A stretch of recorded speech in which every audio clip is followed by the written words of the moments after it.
దేవుని నామమునకు మహిమ కలుగును గాక. ప్రశస్తమైన అతి పరిశుద్ధమైన శ్రేష్టమైన యేసుక్రీస్తు వారి నామములో పరిపూర్ణ ప్రార్థనా మందిరం కుటుంబంలో ఉన్న నా అక్కలకు, నా చెల్లెలకు, నా తల్లులకు, నా అన్నయ్యలకు, నా తమ్ముళ్లకు, అలాగే ఈ వర్తమానం వినుచున్న నా ప్రియ సహోదరి సహోదరులకు నా హృదయపూర్వకమైన వందనములు తెలియజేస్తూ ఉన్నాను. నేను మీ దైవజనుని రూపత్ బాబుని మాట్లాడుతూ ఉన్నాను. ప్రియమిత్రులారా, ఈ సమయంలో మన ప్రభువును ప్రియ రక్షకుడైన యేసుక్రీస్తు ప్రభువారు సిలువలో పలికిన 7 మాటలను ధ్యానిస్తూ పరిశుద్ధాత్మ సహకారంతో లేఖన భాగంలో నుంచి కొన్ని మర్మములను మనం తెలుసుకుందాం. ప్రభువైన యేసుక్రీస్తు వారు భూమి మీద నివసించినంత కాలము ఆయన నోటంట వచ్చిన ప్రతి మాట కూడా ఎంతో లోతైనటువంటి మర్మంతో కూడినటువంటి మాటలు. ఆయన పలికిన ప్రతి వాక్కు కూడా ఎంతో ఆదరణ, నెమ్మది, సమాధానమును కలిగించినటువంటి మాటలై ఉన్నవని మనకు తెలుసు. ప్రియమిత్రులారా, అయితే ఆయన ఈ లోక పాపముల కొరకు, మనందరి శాపముల కొరకు సిలువలో బలి అయిపోతున్న సందర్భంలో అటు ఆకాశమునికి గాని ఇటు భూమికి గాని ఆయన ఆనుకొనుకుండగా మధ్యలో, అనగా ఆకాశానికి భూమికి నడుమ మధ్యలో ఆయన సిలువ మ్రాను మీద వ్రేలాడుతూ ఆ కష్టములో నుండి, ఆ శ్రమలలో నుండి, ఆ వేదనల నుండి, ఆ మరణపు అంచులో నుండి ఆయన మాట్లాడినటువంటి మధురమైన 7 మాటలను గురించి ఈ సమయమందు మనం తెలుసుకుందాం. ప్రియమిత్రులారా, యేసుక్రీస్తు ప్రభువారు పలికిన ప్రతి మాట కూడా ఆయన ఏదో యాదృచ్ఛికంగా పలికినటువంటి మాట కాదు, ఏదో అనుకోకుండా పలికిన మాట కాదు. ప్రతి మాటలోనూ మర్మము దాగి ఉన్నది. ప్రతి మాటలోనూ మరి దేవుని యొక్క ఉన్నతమైన ఉద్దేశాన్ని, నెరవేర్పును మనం గమనిస్తూ ఉంటాము.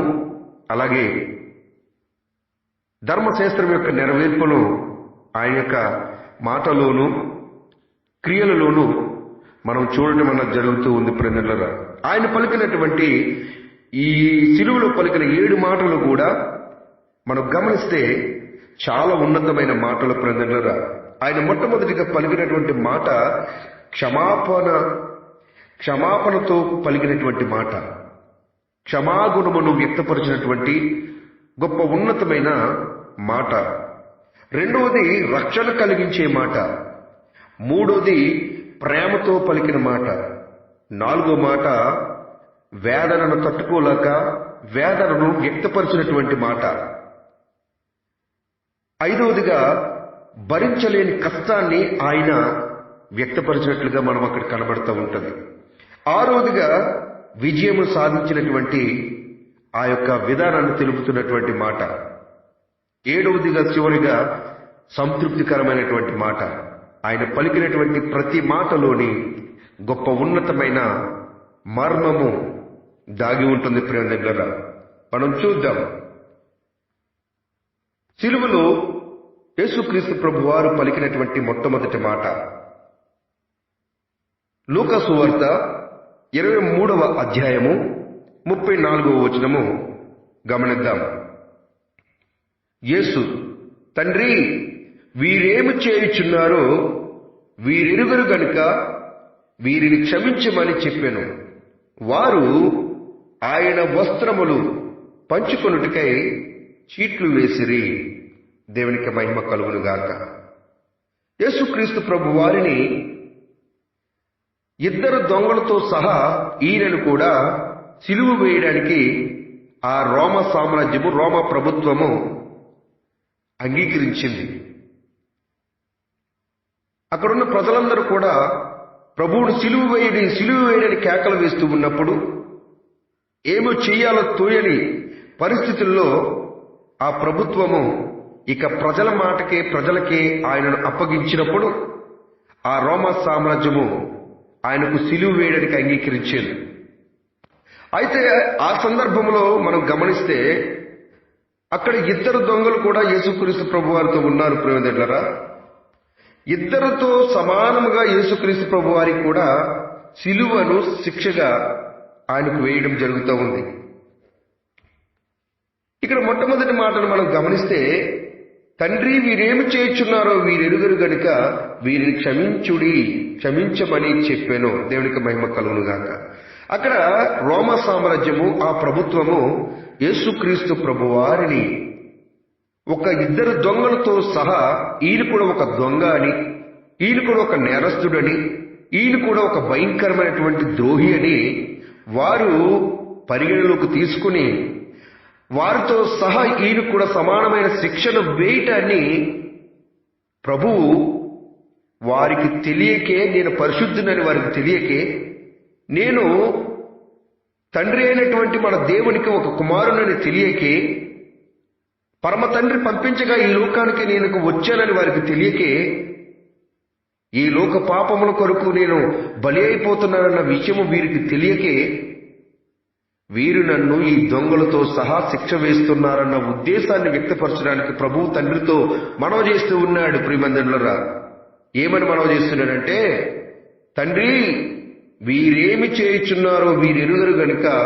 వీరిని క్షమించుడి అని ప్రభు తెలియజేస్తూ ఉన్నాడు. చాలా మంది భక్తులు తెలియక ఏమనుకుంటారంటే, మొట్టమొదటి మాట తండ్రి అయినటువంటి దేవునికి ప్రభువు మనవ చేస్తూ ఉన్నాడు కదా, ఈ లోకంలో ఉన్నటువంటి బిడ్డలందరూ కూడా చేస్తున్న పాపాలన్నీ కూడా వీరు తెలియకే చేస్తున్నారు కనుక వీరు పాపాలు క్షమించండి, ప్రజల పాపములు క్షమించమని దేవుని కోరుకుంటున్నారని తప్పుగా అర్థం చేసుకుంటూ ఉంటారు. అసలు పాపాలు క్షమించండి అని చెప్పేయడానికి ప్రభు ఆ యొక్క ప్రాసెస్ తోటి అక్కడ సరిపెట్టేలేదు. పాపాలు క్షమించబడడానికి ఖచ్చితంగా ఒక పాపి పశ్చాత్తాప పొందాలి. పశ్చాత్తాప పొందిన వారి యొక్క పాపములను మాత్రమే దేవుడు క్షమిస్తాడు. ప్రియులారా, అక్కడ రోమా సామ్రాజ్యమును, రోమా ప్రభుత్వము కొరకనే దేవుడు క్షమించమని అన్నాడు తప్ప లోక పాపాలన్నిటినీ, లోకములో ఉన్న పాపుల యొక్క పాపాలన్నీ క్షమించమని దేవుడి ఉద్దేశం కాదు. అక్కడ ఒక పాపి రక్షించబడాలంటే, ఒక పాపి రక్షణ మార్గంలోకి నడవాలంటే మొట్టమొదటిగా పశ్చాత్తాపం అన్నది చాలా ఇంపార్టెంట్. పశ్చాత్తాపము లేని క్షమాపణ, పశ్చాత్తాపము లేని ప్రార్థన, పశ్చాత్తాపము లేని ఆ యొక్క హృదయము దేవుడికి ఇష్టం ఉండదు.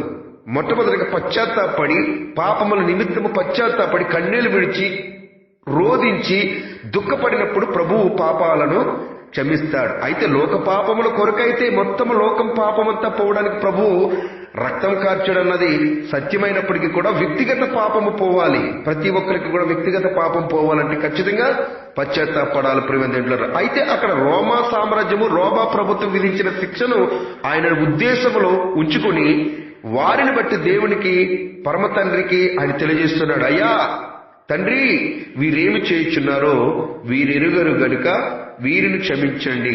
దేవునికి మహిమ కలుగునుగాక. వారికి ఏం చేస్తున్నారో తెలియట్లేదు. ఇద్దరు దొంగలతో ఈయన కూడా దొంగ అనుకుంటున్నారు, ఇద్దరు ద్రోహులతో ఈయన కూడా ద్రోహి అనుకుంటున్నారు, ఇద్దరు భయంకరమైనటువంటి మోసగాళ్ళతో ఈయన కూడా మోసగాడని అనుకుంటున్నారు. అంటే వారు పొరపాటు పడ్డారు అన్న ఉద్దేశాన్ని దేవుడు తండ్రికి మనవి చేస్తూ ఉన్నాడు. ఏమనంటే, తండ్రి వీరేమి చేయుచున్నారు, ఈ ప్రభుత్వం వారు ఏం చేయుచున్నారు, వీరు నాకు శిక్ష వేస్తున్నారు, వీరు ఏ శిక్ష వేస్తున్నారో వీరికి తెలియకుండానే వేస్తున్నారయ్యా, వీరు తెలియకుండానే నన్ను కొడుతున్నారయ్యా, నేనేదో భయంకరమైన తప్పు చేశానని, నేనేదో భయంకరమైనటువంటి దోషం చేశానని వీరు ఊహించుకొని నాకు శిక్ష విధిస్తున్నారయ్యా అని తండ్రికి మనవి చేస్తూ ఉన్నాడు. ప్రియమైన దేవుడా, ఒక వ్యక్తిని క్షమించాలంటే ఎంత మంచి హృదయం కలిగి ఉండాలి. ప్రియదేవులారా, మనం కూడా చాలాసార్లు మనం తప్పు చేయలేదని మనకు తెలుసున్నప్పటికీ కూడా ఎదుటి వారికి మనం తప్పు చేయలేదని వారికి తెలియలేనప్పుడు, వారిని మనం ఏదో తప్పు చేశామనుకుని నిందిస్తున్నప్పుడు, మనం ఏదో తప్పు చేశామనుకుని ఎదుటివారు మనల్ని దూషిస్తూ ఉన్నప్పుడు, అప్పుడు కూడా వారికి తెలియకే వారు చేశారనే హృదయం మనం కలిగి ఉన్నాం. కానీ నా ఇష్టం, నేను తెలిసి చేశానో తెలివి చేశానో అదంతా నా వ్యక్తిగతం, కానీ వాడెవడు నన్ను అనడానికి, వాడెవడు నన్ను శిక్షించడానికి, వాడెవడు నన్ను అనడానికి అని మనం చాలా చాలా బాధపడిపోతూ ఉంటాం. కానీ ప్రియమిత్రులారా, తెలియక ఎదుటి వ్యక్తులు తప్పు చేస్తున్నప్పుడు లేదా మనల్ని వేధిస్తూ ఉన్నప్పుడు యేసుక్రీస్తు ప్రభు వారి హృదయం మనం కలిగి ఎదుటి వారిని క్షమించే గుణాన్ని మనం కలిగి ఉంటే దేవుడి యొక్క స్వారూప్యాన్ని పొందుకున్న ప్రియ కుమారుడువు కుమార్తెవుగా నువ్వు ఉంటావని, దేవుడు నీ పైన కనుదృష్టి ఉంచి చూసి ఆయన రూపాంతరం నువ్వు పొందుకోవడం చూసి ఆయన ఆనందిస్తాడని, ఆయన ప్రతినిధిగా, ఆయన ప్రతిబింబంగా ఈ లోకంలో నువ్వు జీవిస్తున్న విధానాన్ని చూసి ఆయన సంతోషిస్తాడని మొట్టమొదటిగా నువ్వు గుర్తెరగలన ప్రియమైన సహోదరుడా. కనుక యేసుక్రీస్తు ప్రభు వారు మొట్టమొదటిగా పలిగినటువంటి, సిలువలో పలిగినటువంటి మొట్టమొదటి మాట లూకా సువార్త 23:34 యేసు క్రీస్తు ప్రభు వారు తండ్రితో చెప్తున్నటువంటి మాట, తండ్రి వీరేమి చేయుచున్నారో వీరెరుగరు గనుక వీరిని క్షమించమని చెప్పాను. వారు ఆయన వస్త్రములు పంచుకున్నట్టుకై చీట్లు కూడా వేశారు. ఆయన వస్త్రాన్ని తీసేసి ఏం చేస్తున్నారు? వాళ్ళకే తెలియకుండా పిచ్చి పనులన్నీ చేస్తూ ఉన్నారు. ఈయనొక పాపి, ఈయనొక భయంకరమైన దుర్మార్గుడు, దుష్టుడు, దోషి అని, అపరాధి అని నిందలు వేసి ఆయనకి శిక్ష, ఏదో తెలియని భయంకరమైన శిక్ష వేసేస్తూనే ఉన్నారు. అందుకే ప్రభువు తండ్రి అయిన దేవునికి ఇలా మొరపెట్టాడు ప్రజలు. అయితే దేవుడు, తండ్రి అయిన దేవుడు తప్పనిసరిగా క్షమించగలిగినటువంటి సమర్థుడు. దేవునికి మహిమ కలుగును గాక. యేసుక్రీస్తు ప్రభు వారు హృదయపూర్వకంగా ఆ రోమ ప్రభుత్వం కొరకు ప్రార్థన చేశాడు కనుక ఖచ్చితంగా తండ్రి అయిన దేవుడు క్షమించే ఉన్నాడు. దేవునికి మహిమ కలుగును గాక. అలాగే రెండవ మాట, యేసుక్రీస్తు ప్రభు వారు సిలువలో పలికిన రెండవ మాట గురించి మనం చూద్దాం. లూకా సువార్త 23:43 మనం చదువుదాం. అందుకాయన వానితో, నేడు నీవు నాతో కూడా పరదైసులో ఉందువని నిశ్చయముగా నీతో చెప్పుచున్నానని. దేవునికి మహిమ కలుగును గాక. యేసుక్రీస్తు ప్రభు వారితో ఇద్దరు దొంగలు, అటుపక్క ఒక దొంగ, ఇటుపక్క ఒక దొంగ, ఇద్దరు దొంగలు కూడా ఈ యొక్క సిలువ శిక్షను అనుభవిస్తూ ఉన్నారు. ఒక ప్రక్కన ఉన్నటువంటి దొంగ యేసుక్రీస్తు ప్రభు వారు అన్యాయంగా తీర్పు నొందుతున్నాడని, అన్యాయంగా ఆయన ఈ శిక్షను అనుభవిస్తున్నాడని పశ్చాత్తాప హృదయం కలిగి వేరొక దొంగతో అంటున్నాడు కదా, నువ్వు ఏమీ ఆ ప్రభువుని అనవద్దు, నేను శిక్షణ పొందుకోవడానికి మనం అర్హులము, ఆయనను ఒక్క మాట కూడా నువ్వు అనవద్దు, మనమైతే దొంగలము, ద్రోహులమై ఉన్నాము, శిక్షణ అనుభవించడానికి మనం అర్హులమై ఉన్నాము, ఆయన ఏ పాపము చేయలేదు అని మరొక దొంగని హెచ్చరించాడు.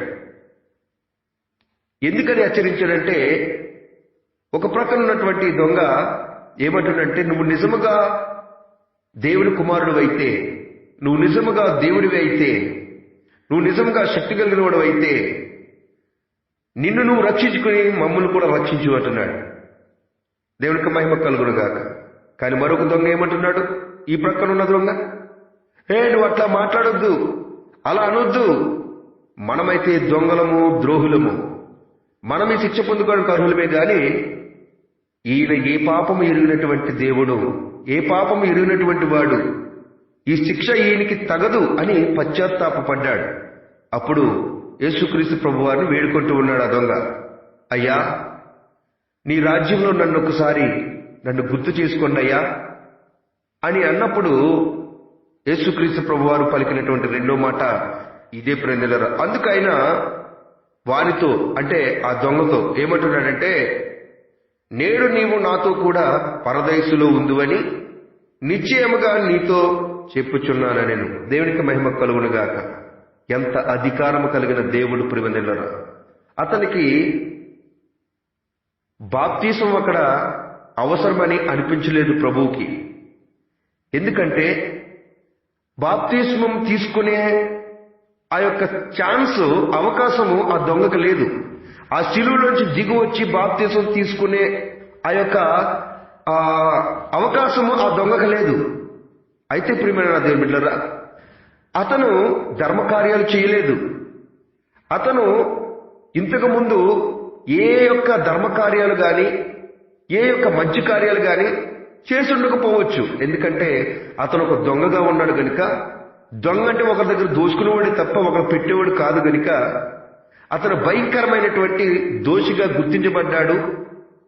ఆ యొక్క తీర్పులో అతను నిజముగా దొంగ అని రూఢిపరచబడ్డాడు గనుక అతను గతంలో ఎప్పుడు కూడా మంచి పనులు చేసిన వాడిగా కనబడడం లేదు. ఆ దొంగ ఏనాడు కూడా దేవుని వెంబడించిన వాడిగా కనబడటం లేదు. ఎక్కడ పరిశుద్ధ గ్రంథంలో రాయబడలేదు ఆ దొంగ కోసం ప్రియమైన దేవుని బిడ్డలారా. అయితే ఆ దొంగ ఇప్పుడు కూడా ప్రభువును వెంబడించిన వాడిగా లేడు, ధర్మకార్యాలు చేసిన వాడిగా లేడు, బాప్తిజం తీసుకున్న వాడిగా కనబడడం లేదు. కానీ అక్కడ తండ్రికి ఉన్నటువంటి అధికారం, యేసుక్రీస్తు ప్రభు వారికి ఉన్న అధికారము అక్కడ ఖచ్చితంగా ఆయన రూఢిపరిచి తెలియజేస్తున్నారు. ప్రియమిత్రులారా, అతనికి బాప్తిస్మం లేకపోయినా, ధర్మకార్యము చేయకపోయినా, కేవలము పశ్చాత్తాప హృదయం కలిగిన వాడిగా తనను తాను తగ్గించుకుని అప్పటికప్పుడే పూర్తిగా అతను మారిపోయిన హృదయము, మారు మనసు కలిగిన విధానము యేసు ప్రభు వారి పాదముల చెంత కన్నీళ్లు విడుచు ప్రభు సన్నిధిలో అక్కడే శిలువ మీద ఉండి, అయ్యా మాకైతే ఈ శిక్ష తగును గాని నీకు ఈ శిక్ష తగదయ్యా అని దొంగ పశ్చాత్తాపడుతున్నప్పుడు, నీ రాజ్యంలో నన్ను జ్ఞాపకం చేసుకుంటున్నప్పుడు తండ్రి ఆ యొక్క దొంగ యొక్క హృదయాన్ని ఎరిగిన దేవుడు, అయ్యో ఈ దొంగకి ఇక అవకాశం లేదు, ఇతనికి నిజంగా అవకాశం ఉంటే బాప్తిసం ఇప్పుడే తీసుకుంది, నిజంగా అవకాశం ఉంటే ఇతనికి ఉన్నదంతా కూడా పేదలకు ఇచ్చేసినేమో అని దేవుడు ఎరిగాడు. ప్రియమిత్రులారా, ఎందుకంటే అంతటి గొప్ప పశ్చాత్తాపము ఆ యొక్క చివరి క్షణంలో ఆ దొంగ పడుట దేవుడు గమనించాడు. ప్రియమిత్రులారా, అందుకే వెంటనే దేవుడికున్న అధికారంతో ఏమంటున్నాడంటే, నేడు నీవు నాతో కూడా పరదైసులో ఉందువు, నేడు నీవు నాతో కూడా పరదైసులో ఉందువని ఆయన అధికారాన్ని అక్కడ కనబరుస్తూ ఉన్నాడు. ఆయన యొక్క ఉన్నతమైనటువంటి ప్రియమైన దేవునిరా రక్షణ కలిగించిన మాటను అక్కడ ఆయన పలుకుతూ ఉన్నాడు. ప్రియమిత్రులారా, రెండవ మాట, రక్షణ కలిగించిన మాట ఆ దొంగతో పలికాడు. దేవునికి మహిమ కలుగును గాక. ప్రైజ్ ది లార్డ్, హల్లెలూయా. ప్రియమైన దేవునిరా, దేవుని సన్నిధిలో మారు మనసు పొందాలి. ఆ రోజునైతే ఆ దొంగకి అవకాశం లేదు. మారు మనసు పొందడానికి మాత్రమే అవకాశం ఉంది తప్ప బాప్తీసం తీసుకోవడానికి అవకాశం లేదు, ధర్మకార్యాలు చేయడానికి కూడా అవకాశం లేదు, మంచి పనులు చేయడానికి అక్కడ అవకాశం లేదు, ప్రభువును ప్రకటించడానికి అవకాశం లేదు. కానీ నా ప్రియమైన సహోదరి సహోదరుడా, ఈ వర్తమానం వింటున్న నా ప్రియమైన బిడ్డలారా, ఈ రోజున నీకు దేవుడు ఎంతో ఉన్నతమైన స్వేచ్ఛనిచ్చాడు. ఎంత కావాలంటే అంత దేవుని సువార్తను ప్రకటించే సమయాన్ని నీకు ఇచ్చాడు, మంచి హృదయాన్ని నీకు ఇచ్చాడు, మారు మనసుని నీకు ఇచ్చాడు. పశ్చాత్తాపము కలిగి ప్రభువు చెంత పాదముల చెంత నీవు కన్నీళ్లు విడిచి నీ పాపముల కొరకు ఒప్పుకునే సమయాన్ని నీకు ఇచ్చాడు. కానీ నీవేం చేస్తున్నావు? బాప్తిసం తీసుకునే సమయం ఉన్నప్పటికీ కూడా రేపని మాపని నువ్వు వాయిదాలు వేస్తూ ఉన్నావు. దేవునికి మహిమ కలుగును గాక. అనేక మందికి సహాయం చేసే చేతులు నీకు ఇచ్చినప్పుడు కూడా, ఆస్తిని నీకు ఇచ్చినప్పుడు కూడా, ధనమును నీకు సమకూర్చినప్పుడు కూడా, ఎదుటి వారికి నువ్వు పెట్టే గుణము నువ్వు కలిగి ఉండలేకుండా ఈ రోజున నీవు వృధా చేసుకుంటూ ఉన్నావు, సమయాన్ని వృధా చేస్తూ ఉన్నావు, గొప్ప అవకాశాన్ని వృధా చేసుకుంటూ ఉన్నావు నా ప్రియమైన సహోదరి సహోదరుడు. కానీ ఆ దొంగ అక్కడ పశ్చాత్తాపడిన తర్వాత నిజముగా గాని సిలువలోంచి అతని కిందకి దింపితే అతను ఏం చేస్తాడో ఒకసారి ఆలోచించండి. పశ్చాత్తాపడి, అయ్యా నీ రాజ్యంలో నన్ను జ్ఞాపకం చేసుకో అన్నప్పుడు తండ్రి అన్నాడు కదా, మన ప్రభు అయిన రక్షకుడు ఏమంటున్నాడు? యేసు ప్రభు, నేడు నీవు నాతో కూడా పరదేశులదు అన్నాడు. కానీ నిజానికి అక్కడ దొంగకి బ్రతికిన అవకాశం ఉంటే ఖచ్చితంగా అతను బాప్తీసం మొట్టమొదటిగా తీసుకుని యేసుక్రీస్తు ప్రభు వారి యొక్క ఉన్నతమైన మార్గం ఏమిటో తెలుసుకుని ఆయన చెప్పిన ప్రతి మాటను తూచ తప్పకుండా ఖచ్చితంగా పాటించి ఉండేవాడు. కానీ అదే దొంగ సిలువలోంచి దిగి వచ్చిన స్థానము నీదనుకుని, ఆ స్థానంలో నువ్వు ఉన్నావనుకుని ఈరోజు నువ్వు ఊహించుకుంటే నా ప్రియమైన సహోదరి సహోదరుడా, నువ్వు బాప్తీసం తీసుకోవా? నువ్వు మంచి కార్యాలు చేయవా? దేవుని సువార్తను ప్రకటించవా? 100% అతను ఆ యొక్క సిలువలో మ్రానుపైన చివరి క్షణంలో పలికినటువంటి ఆ పశ్చాత్తాప మాట, దొంగ పలికిన మాటను నీవే పలికవని అనుకుంటే, ఒకవేళ ఖచ్చితంగా నీకు అవకాశం దేవుడే ఇచ్చాడు ఇప్పుడు బ్రతకడానికి అనుకుంటే, ఖచ్చితంగా నువ్వు దేవుని సువార్త ప్రకటిస్తా భారం కలిగి. ఖచ్చితంగా నువ్వు అనేక మంచి పనులు చేస్తావు కానీ చెడ్డ పనులు చేయవు. ఖచ్చితంగా నువ్వు 100% బాప్తిసం తీసుకుంటావే తప్ప తీసుకోకుండా తప్పించుకోవు. ఇంకా నాకు సమయం ఉన్నదని నువ్వు తప్పించుకోవు, సాకులు చెప్పవు నా ప్రియమైన సహోదరి సహోదరుడా. దేవుడికి మహిమ కలుగును గాక. సిలువలో దేవుడు పలికినటువంటి రెండవ మాట, రక్షణను కలిగించిన మాట. ప్రియమైన దేవులారా, అందుకు ఆయన వాడితో, నేడు నీవు నాతో కూడా పరదేశులో ఉందువని నిశ్చయముగా నీతో చెప్పుచున్నానని. దేవునికి మహిమ కలుగును గాక. మరి మూడవ మాట చూద్దాం ప్రేదనులారా. ఆయన పలికినటువంటి మూడవ మాట యోహాను సువార్త 19వ అధ్యాయము 26వ వచనము. యేసు తన తల్లియు తాను ప్రేమించిన శిష్యుడును దగ్గర నిలుచుండట చూసి, అమ్మా ఇదిగో నీ కుమారుడు అని తన తల్లితో చెప్పాను. యోహాను సువార్త 19వ అధ్యాయము 26వ వచనం. దేవునికి మహిమ కలుగును గాక. ఆయన నోటంట ఆ సిలువ మ్రాణులో పలికిన మూడో మాట ప్రేమతో పలికిన మాట, బాధ్యతతో పలికిన మాట. ప్రియమైన దేవుని బిడ్డలారా, ఆ సిలువ మ్రాణు పైన అవస్థలు పడుతూ ఆ చేతిలో ఒక 12 అంగుళాలు మీకు, ఈ చేతిలో 12 అంగుళాలు మీకు, 2 కాళ్ళకు ఒక 12 అంగుళాలు మీకు ఉన్నప్పుడు, ముళ్ళ కిరీటము పైన ఉన్నప్పుడు, చాలా దూరము సిలువనెత్తుకుని కొండపైకి మోసుకుని వెళ్ళినప్పుడు అలిసిపోయినప్పుడు ఊపిరి విడిచిపెట్టడానికి, ప్రాణమును విడిచిపెట్టడానికి, ఆత్మను తండ్రికి అప్పగించడానికి కొద్ది క్షణాలే ఉన్న సందర్భంలో, సమయంలో ప్రియమైనరా తల్లి బాధ్యతను కూడా మర్చిపోలేని ప్రేమ మన యేసయ్య ప్రేమ. దేవునికి మహిమ కలుగును గాక. మరియమ్మ తల్లికి అప్పటికే తన భర్త చనిపోయి ఉన్నాడు, యోసేపు గారు లేరు అని రాయబడింది ప్రజలరా. అప్పటికే తన భర్త యోసేపు గారు చనిపోయి ఉన్నారు ప్రజలరా. ఆవిడ నిరాధారాలుగా ఉన్నది. ఏ ఆశ్రమం ఆవిడికి లేనటువంటి పరిస్థితి. అప్పటి వరకు అయితే కొడుకున్నాడు, కొడుకు ముఖం చూస్తూ బ్రతికింది. కానీ ఈ రోజున లోక పాపం కొరకు ఆయన సిలువనెక్కాడు, బలి అర్పణకు సిలువనెక్కాడు, యజ్ఞాన్ని పూర్తి చేయడానికి బలి పశువుగా ఆయన సిలువనెక్కాడు. అది చూసి తట్టుకోలేని తల్లి ఆవేదనకు గురైపోతూ ఉంది. కాని దేవుడు తల్లి బాధ్యతను మర్చిపోకుండా ప్రక్కనే ఉన్నటువంటి తన ప్రియమైన శిష్యునికి, అమ్మా ఇదిగో నీ కుమారుడు అని చూపించాడు.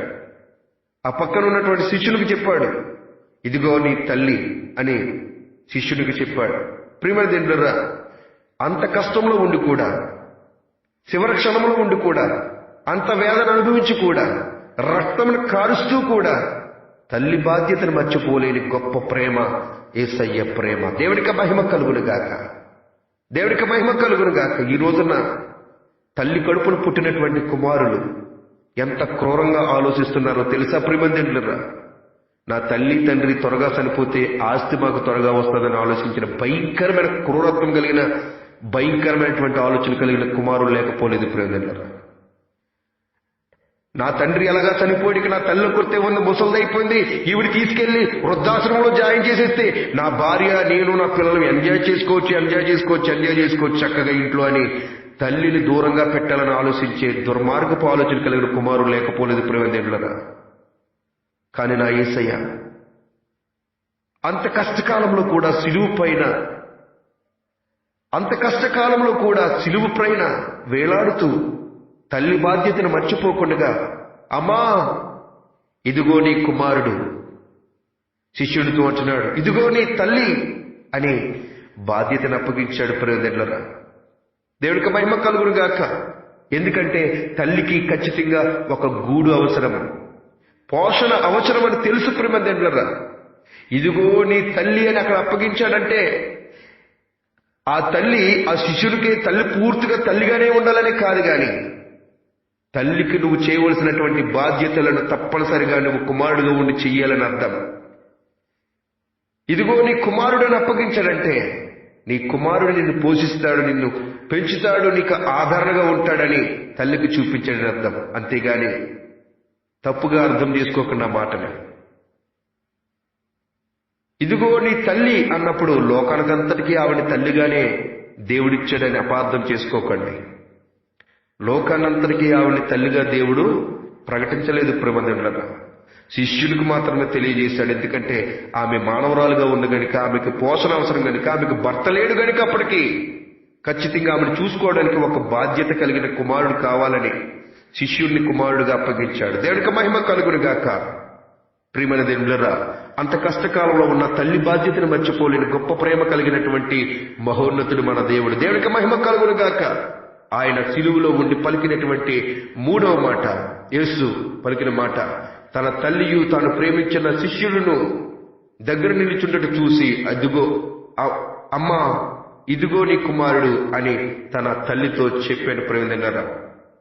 యోహాను సువార్త 19:20 చదువుకోండి. అలాగే సిలువలో పలికిన 4వ మాటను మనం గమనిద్దాం. ప్రేమిందన్నారా? సిలువలో పలికిన 4వ మాట ఏం మాటో తెలుసా? ఆవేదన తట్టుకోలేక పలికిన మాట, ఆవేదనను వ్యక్తపరిచే మాట, ఆవేదనతో పలికినటువంటి గొప్ప మాట. ప్రేమిందన్నారా? ఆ 4వ మాట చదువుకుందాం. మత్తయి సువార్త 27:46 చదువుకుందాం. ఇంచుమించు 3 గంటలప్పుడు యేసు ఏలీ ఏలీ లామా సబక్తాని బిగ్గరగా కేక వేసెను. ఆ మాటకు నా దేవా నా దేవా నన్నెందుకు చెయ్య విడిచితువని అర్థము. దేవునికి మహిమ కలుగునుగాక. ఎంత వేదనతో కూడినటువంటి మాట.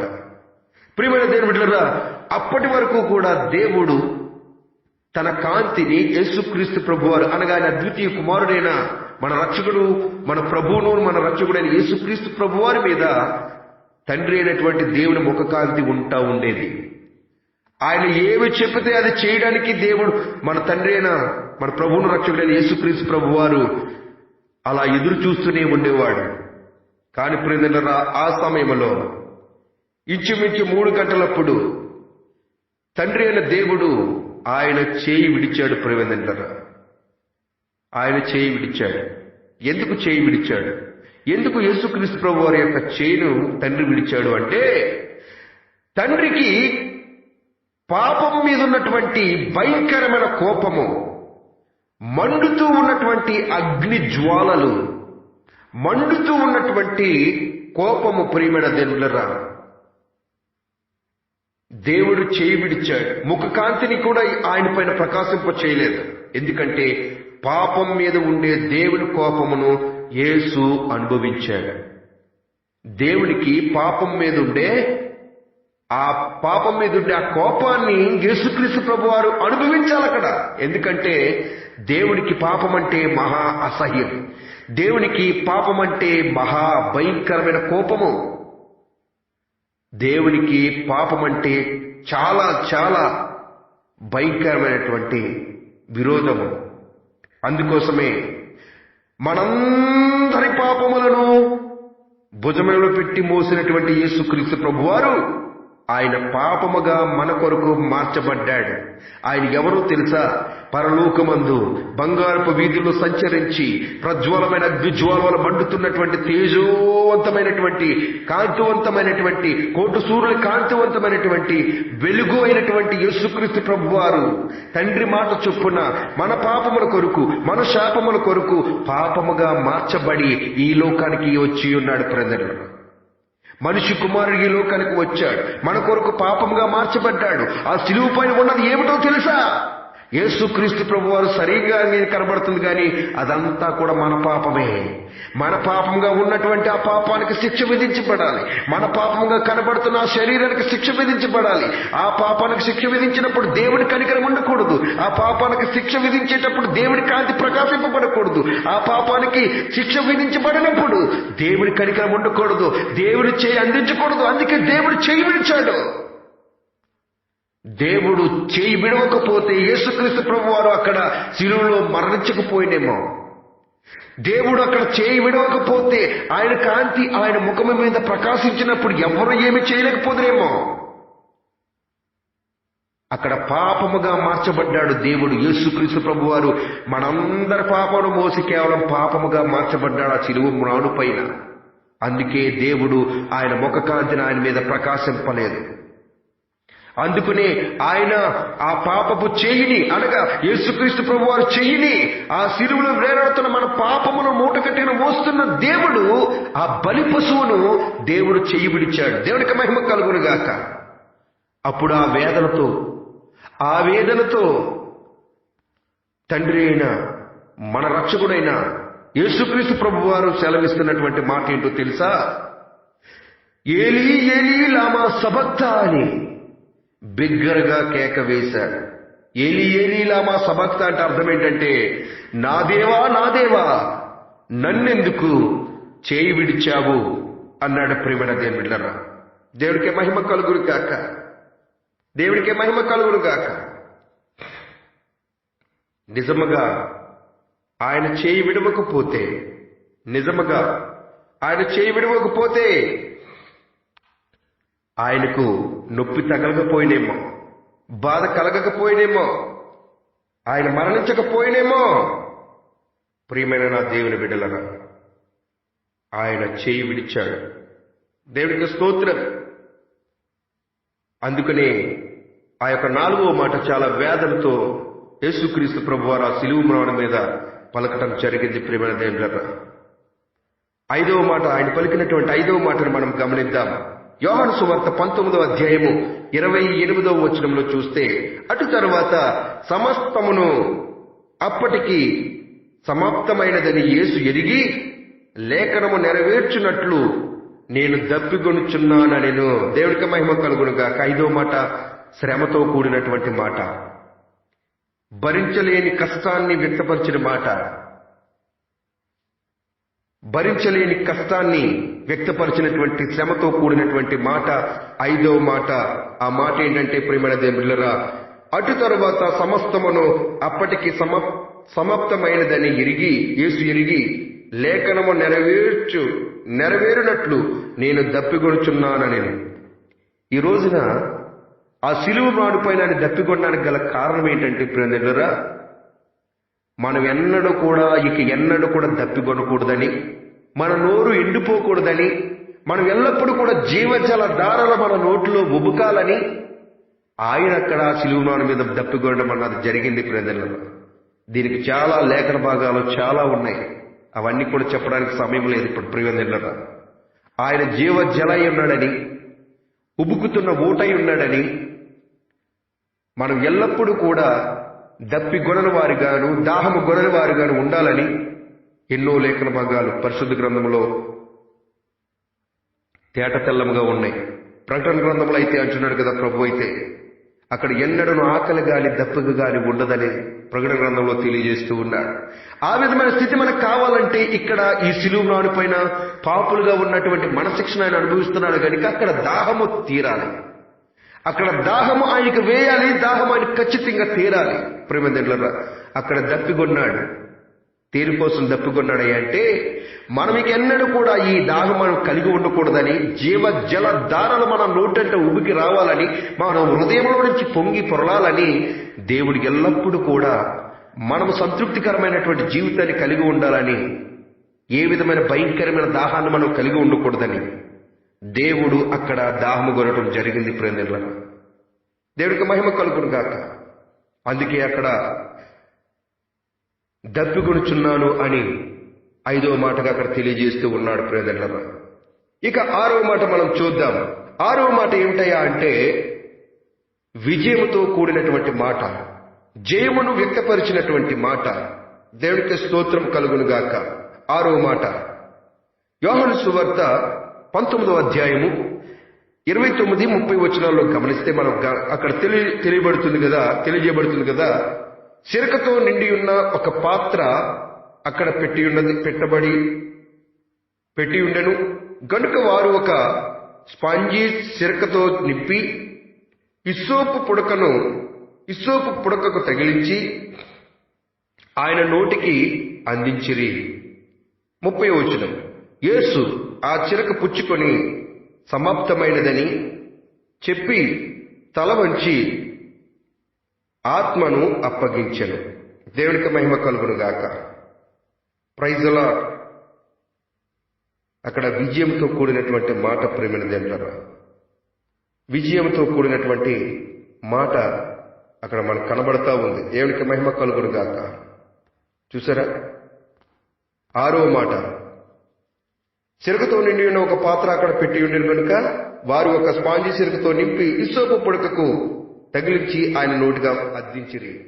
యేసు ఆ సిరక పుచ్చుకొని సమాప్తమైనదని చెప్పి తల వంచి ఆత్మను అప్పగించెను. దేవునికి మహిమ కలుగును గాక. సమాప్తమైనదని చెప్పాలంటే సామాన్యమైన విషయం కాదు. అది సమాప్తమైనదని అన్నానంటే నీకు అప్పగించిన పని ఏదైతుందో అది పూర్తిగా నువ్వు చేసిన తర్వాత అది పూర్తయిందని చెప్తాం తప్ప పూర్తవకుండా సమాప్తమైందని చెప్పడం అన్నది ఎవరికి కూడా అసాధ్యం కాదు ప్రియులారా. ఈ రోజున కొన్ని సంఘాల్లో కొన్ని బాధ్యతలు అప్పగిస్తూ ఉంటారు. ఆ బాధ్యత నెరవేర్చకుండానే నెరవేర్చబడిపోయింది, అయిపోయిందా పని చెప్పేవాళ్ళు, అయిపోయిందని అబద్ధం చెప్పేవాళ్ళు కూడా చాలా మంది ఉన్నారు. ఒక స్టూడెంట్కి ఒక మాస్టర్ హోంవర్క్ ఇచ్చిన తర్వాత మరుసటి రోజు వెళ్ళిన తర్వాత హోంవర్క్ కంప్లీట్ అయిందా అంటే నిలబెట్టినప్పుడు అయిపోయిందని చెప్పాలంటే ఎంత ధైర్యం ఉండాలో తెలుసా? ఎందుకంటే అక్కడ చెక్ చేసినప్పుడు అక్కడ హోంవర్క్ అసంపూర్ణంగా కనబడితే, చేయలేనట్టు కనబడితే అక్కడ శిక్ష విధించబడుతుంది కనుక. అయితే నీతి నిజాయితీ ఉన్నవాడు ఖచ్చితంగా హోంవర్క్ కంప్లీట్ చేసిన తర్వాత స్టూడెంట్ మాస్టర్ ఎదురుగుండగా అడిగినప్పుడు, సార్ నేను ఈ హోంవర్క్ కంప్లీట్ చేశాను, సమాప్తమైపోయింది, పూర్తి చేసేశాను అని చెప్పగలుగుతాడు. దేవునికి మహిమ కలుగునుగాక. మన దేవుడు సంపూర్ణంగా తన పనిని తాను నెరవేర్చినవాడు. ఆయన పుట్టి పెరిగి 33.5 సంవత్సరముల వరకు కూడా ఆయన నిర్విరామముగా ఈ లోకములో ప్రజల కొరకు శ్రమించి, మంచిని ప్రకటించి, రాజ్య సువార్తను ప్రకటించి, పరలోకానికి మార్గమును చూపించి, పాపాలను క్షమించి, రక్తమును కాచి, ప్రాణమును విడిచిపెట్టే స్థితికి వచ్చినప్పుడు తెలియజేస్తున్నటువంటి మాట ఏంటంటే, నా పని ఇక పూర్తయిపోయింది, సమాప్తమైంది అని తెలియజేస్తున్నాడు ప్రజలు. 6వ మాట సమాప్తమైంది అని చెప్పాడు. 6వ మాట సమాప్తమైందని చెప్పాడు ప్రజలరా. దేవుడికి మహిమ కలుగునుగాక. ఎంత గొప్ప దేవుడు! యేసుక్రీస్తు ప్రభు వారు పుట్టినది మొదలుకొని ప్రియమందరా ఆయన సిలువమానికి కేందు వరకు కూడా ఏ రోజుని కూడా మనస్ఫూర్తిగా పడుకున్న రోజే లేదు ప్రియమందరా. ఏ రోజును కూడా ఆయన మనస్ఫూర్తిగా పడుకున్న రోజే లేదు ప్రియమందరా.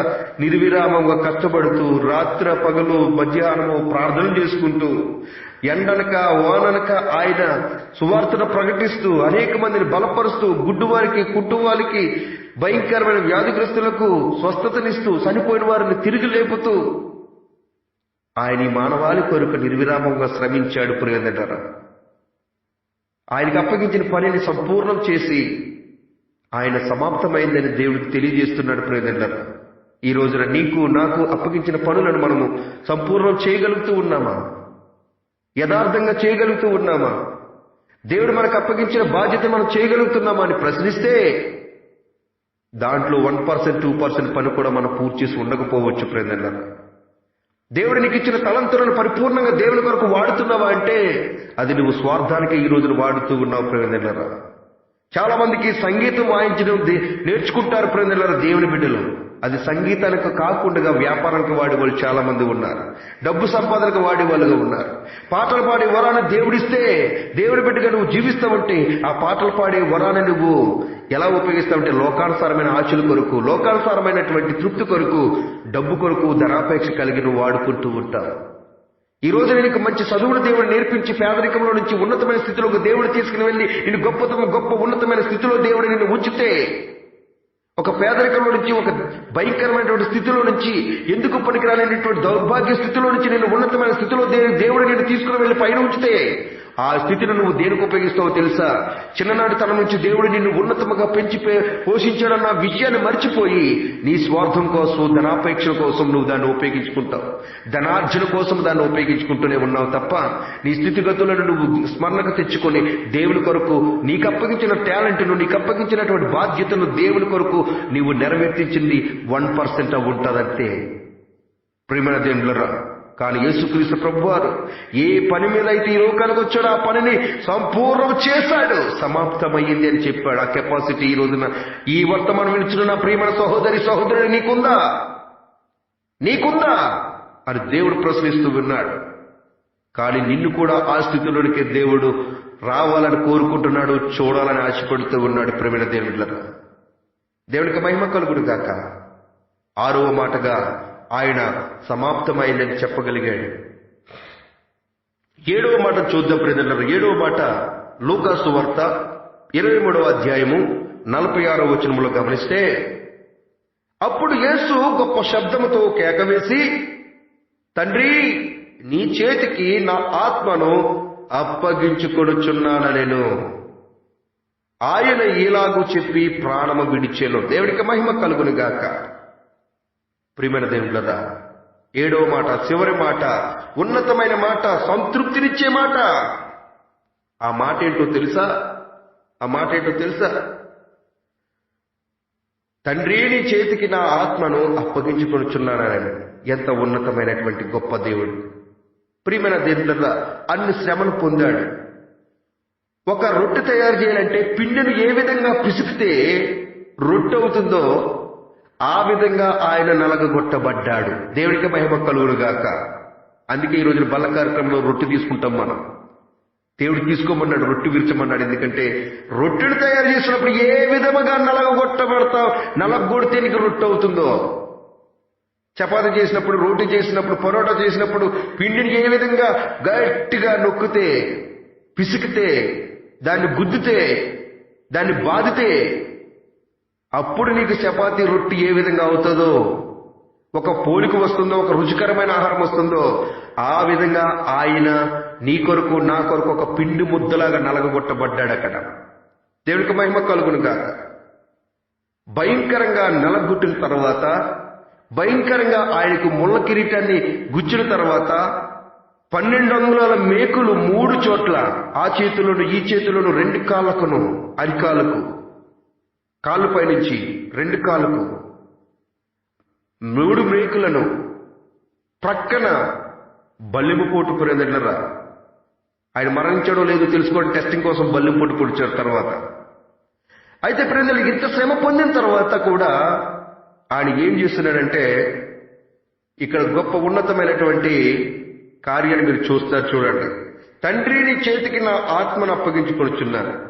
అసలు ఎవరైనా చిటుకున ప్రాణం పోవాలి, కానీ ఆయన ప్రాణాన్ని తీసుకునే హక్కును కూడా తండ్రి అయిన దేవుడు యేసుక్రీస్తు ప్రభు వారికి ఇచ్చాడు. దేవుడికే మహిమ కలుగును గాక. అదే మాటను మరి యేసుక్రీస్తు ప్రభు వారు కొన్ని చోట్ల ప్రస్తావించి తెలియజేస్తూ ఉన్నాడు. యోహాను సువార్త 10వ అధ్యాయం 18వ వచనంలో ఇలా రాయబడి ఉంటుంది ప్రేమిలారా. చూడండి, యోహాను సువార్త 10వ అధ్యాయము 17, 18 వచనంలో ఇలా రాయబడి ఉంటుంది. నేను దాని మరలా తీసుకున్నట్లు నా ప్రాణము పెట్టుచున్నాను, ఇందువలననే నా తండ్రి నన్ను ప్రేమించుచున్నాడు. ఎవడనూ నా ప్రాణము తీసుకొనడు, నా అంతట నేనే దాన్ని పెట్టుచున్నాను. దాని పెట్టుటకు నాకు అధికారము కలదు, దాన్ని తిరిగి తీసుకొనుటకు నాకు అధికారము కలదు. నా తండ్రి వలన ఈ ఆజ్ఞ పొందితినెను. దేవునికి మహిమ కలుగును గాక. ఎంత గొప్ప అధికారం కలిగిన మన తండ్రి, ఎంత గొప్ప అధికారం కలిగిన మన దేవుడు ప్రేదన్నర. మన కొరకు, మన పాపముల కొరకు ఆయన మరణించాడు. ఆయన ప్రాణాన్ని ఆయనే దేవునికి అప్పగించేశాడు. తన ఆత్మను దేవునికి అప్పగించేశాడు. ఆయన ప్రాణాన్ని తీసుకునే అధికారము ఎవ్వరికీ లేదు. అనుకుంటున్నారేమో రోమా ప్రభుత్వమే ఆయన చంపేసిందని. కాదు ప్రేదర్లరా, ఆయన మన కొరకు నలగొట్టబడి సిలువనెక్కింది, రక్తం కార్చింది, ప్రాణం విడిచింది. ఎందుకంటే మన పాపములు పోగొట్టు కొరకే, మన శాపములు పోగొట్టు కొరకే, మనము పరలోకములో ఆయనతో పాటు సంతోషంగా జీవించడం కొరకే ప్రేమైన దేవుళ్ళరా ఆయన ఈ లోకానికి వచ్చింది. ఆయన పాపాన్ని ఒట్టిరాడుగా తీసేయడానికి, ఆయన పొడి చేస్తే చచ్చిపోవడానికి ఆయన ప్రాణమేమి రోమా సామ్రాజ్య ప్రభుత్వం చేతిలో లేదు. ఆయన ప్రాణము ఆయన చేతిలోనే ఉన్నదని ఆల్రెడీ ఎప్పుడో చెప్పేశాడు ప్రియదెల్లరా. అదే విధంగానే ఆ మాట ప్రకారంగానే, ఆ మాట నెరవేర్పు కొరకే అక్కడ కూడా చివరిగా ఆయన పలికిన మాట, తండ్రి నా ఆత్మను నీకు అప్పగించుచున్నాను అంటున్నాడు. నా ప్రాణమును ఎవడును నా ప్రాణము తీసుకొనడు, నా అంతట నేనే దాన్ని పెట్టుచున్నాను. దాన్ని పెట్టుటకు నాకు అధికారము కలదు, దాన్ని తిరిగి తీసుకొనుటకు నాకు అధికారము కలదు. చూసారా ఎంత అధికారము కలిగిన దేవుడు మన దేవుడు ప్రేదర్లరా. నా తండ్రి వలన ఈ ఆజ్ఞ పొందుతున్నట్టున్నాడు. దేవునికి మహిమ కలుగును గాక.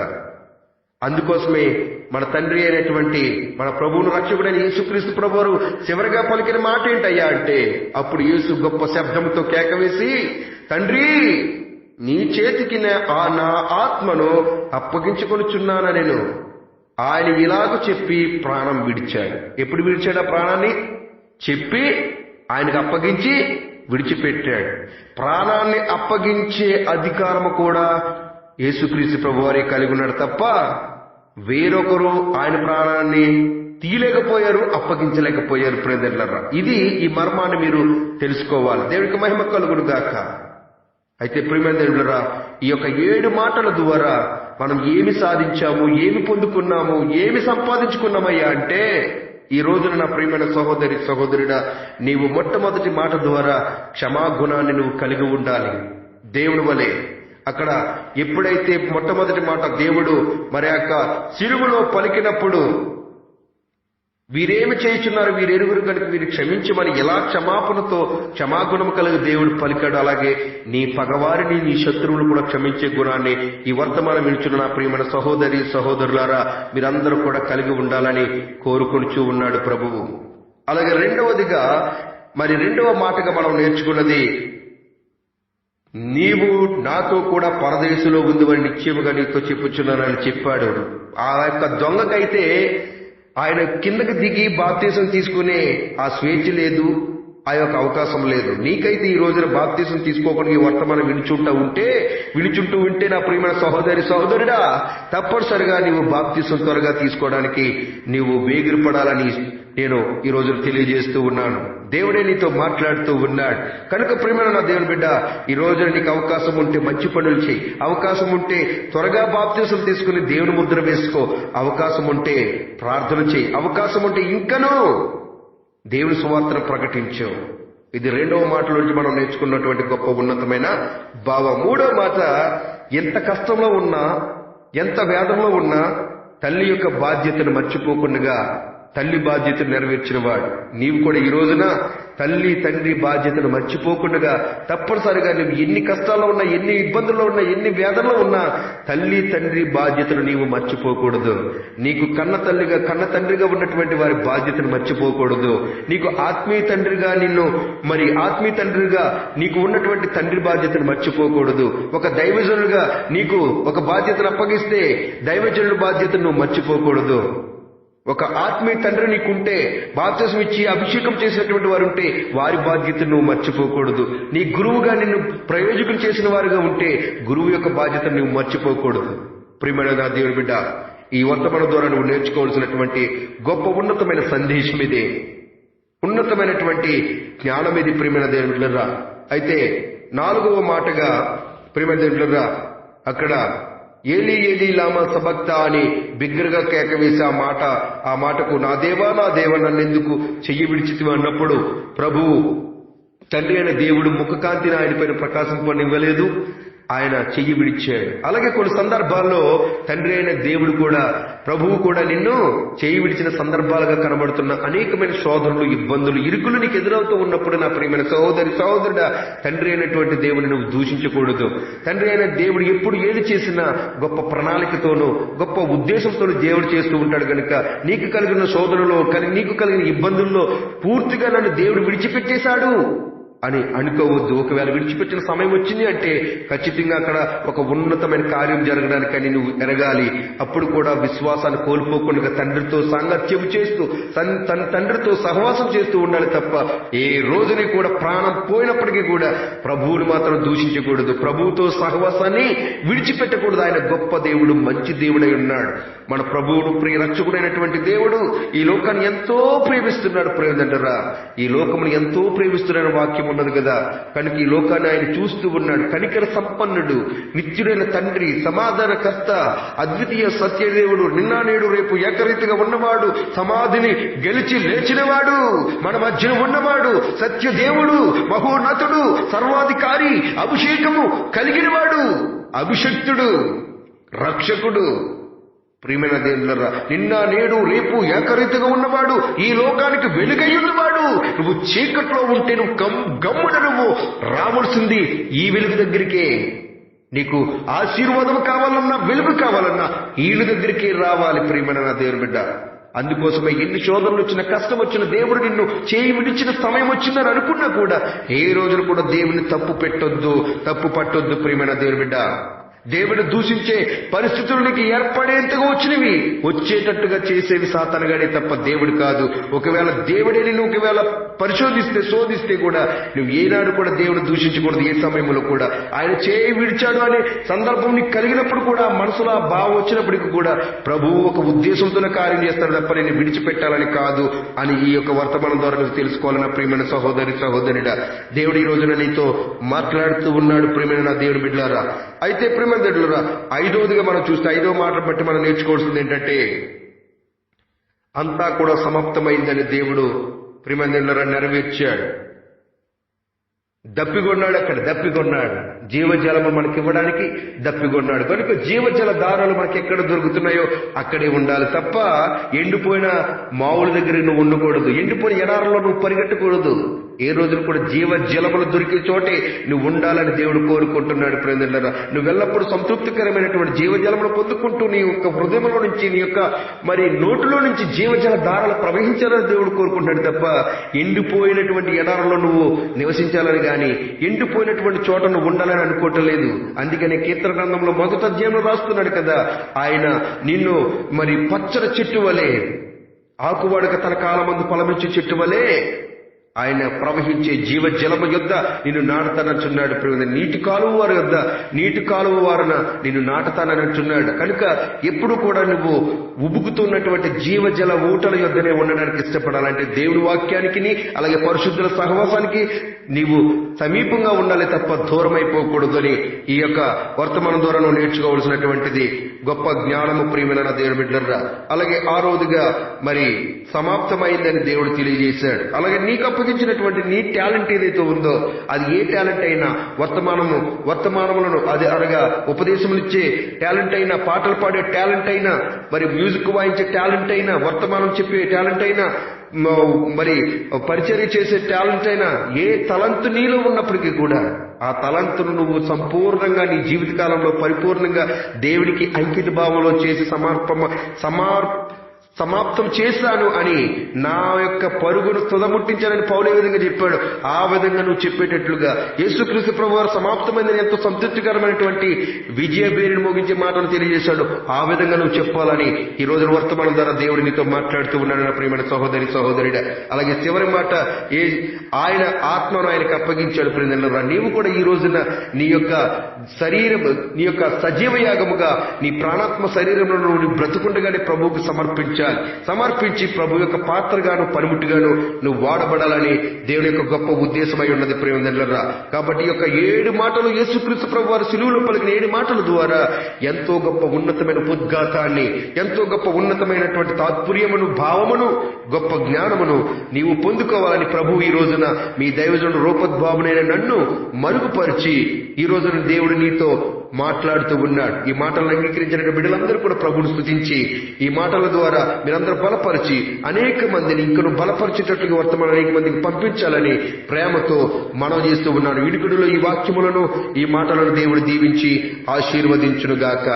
ఎవరైనా ప్రార్థన అవసరతలు కలిగి ఉంటే నా యొక్క వాట్సాప్ నెంబర్కి మరి మెసేజ్ పెట్టండి, లేదా కాల్ చేయండి. ప్రేమిలారా, నా యొక్క వాట్సాప్ నెంబర్ 9704299832. దేవుడి మాటలను దీవించి బహుగా మిమ్మల్ని, మీ కుటుంబాలను, మీ పిల్లలను దేవుడు దీవించి బహుగా ఆశీర్వదించునుగాక. Amen, amen, amen. God bless you.